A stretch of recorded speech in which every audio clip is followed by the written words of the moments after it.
Hey, we all know that the ecological perspective is a useful framework for understanding the range of factors that influence health and well-being.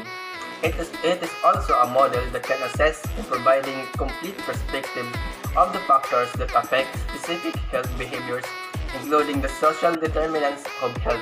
My name is John Kenneth, and today we will discuss the ecological or system perspective.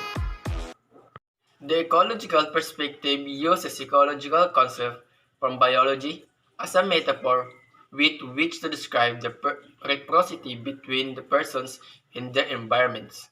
Attention is on the goodness of fit between an individual or group and the places in which they live out their lives. Since 2001, the ecological perspective can be tracked back to biological theories that explain how organisms adapt to their environment. Work discipline has expanded this perspective to explain that an individual is constantly creating, restructuring, and adapting to the environment as the environment is affecting them. The system approach now added the social elements to the interactive process. In the 1960s and 1970s, the system theory was expanded based on the ecological approach, breaking down the term environment into social determinants with varied levels of power and influence as deemed by individual stress and need and level connectedness. System theory, perspective and major component. System, a set of units with relationship among them. As a whole, an entity composed of the separate but interacting and interdependent parts. A paradigm or perspective involving on a focus on the whole picture and not just a single element, awareness of the wider context, and appreciation for interaction among different composite and transdisciplinary thinking. Sa energy, the combined energy from the smaller parts that is the greater than the total of those parts was the function separately. Sa energy, it is a interaction or cooperation giving rise to the whole that is greater than the simple sum of its parts. Boundaries, point of which one end and another begins. The concept of a boundary is a lost one. This concept simply describes the idea or existence of some border, physical or negligible, between things, so we need to break it down a little further. Many of the boundaries in other society are built to serve as a division between humans and other humans. Open and closed system. Open system. System that had primitive boundaries between units such as people in the system and those outside. Closed system. They have the right side boundaries and are tightly knit within.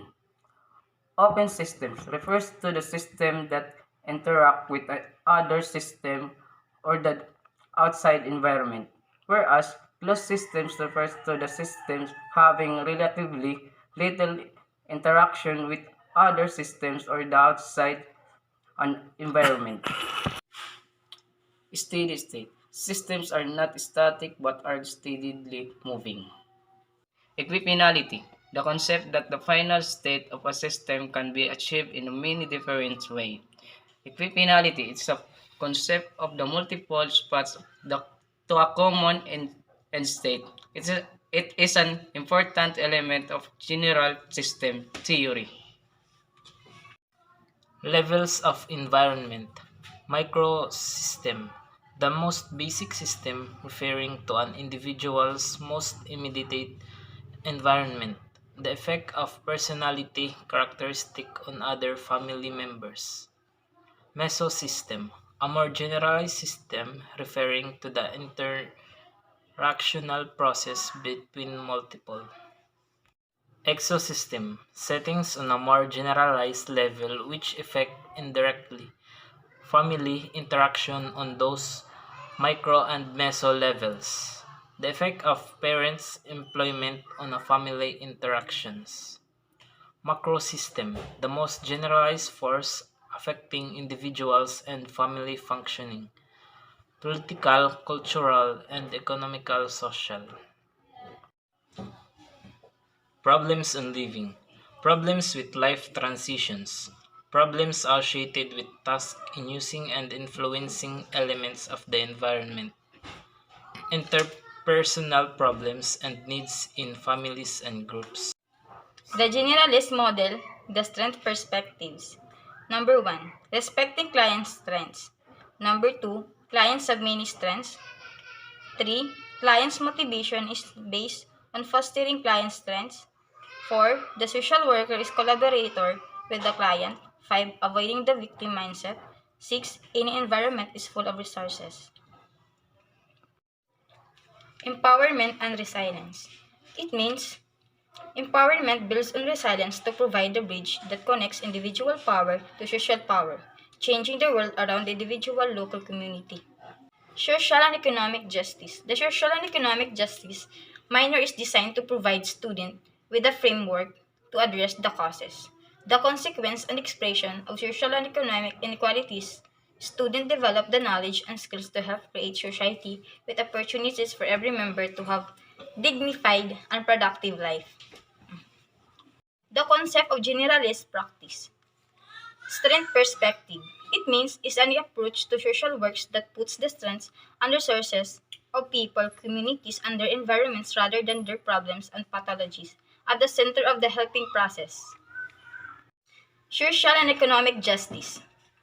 It means will review and study historical and contemporary issues in social and economic justice as they relate to US policy.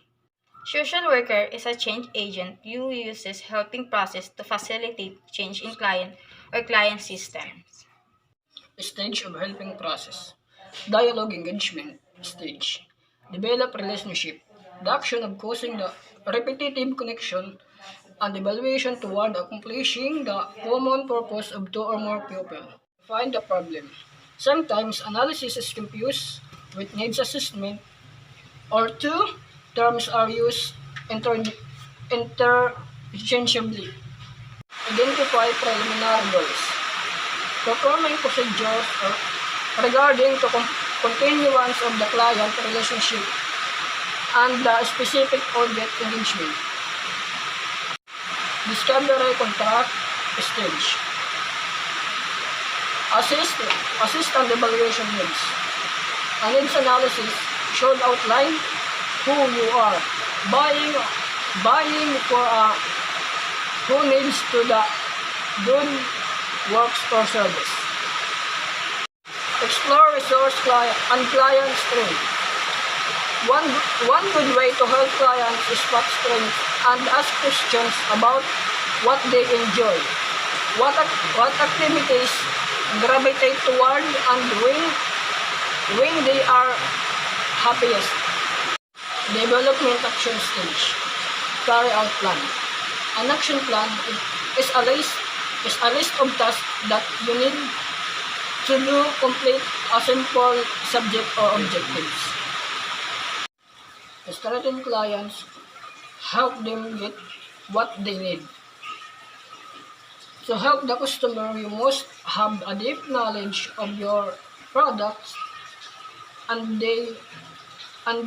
way they work. Engage resources. Engage produce a range of publications including books, reports, research documents, and toolkits, especially commissions and link to engage project. Monitor, plan, and adjust as needed. The final step of planning process is to monitor and evaluate progress. Terminate when appropriate. A summary of previous discussions and or discipline, if any, summary of what corrective is expected of employee. evaluate change and stages for continue.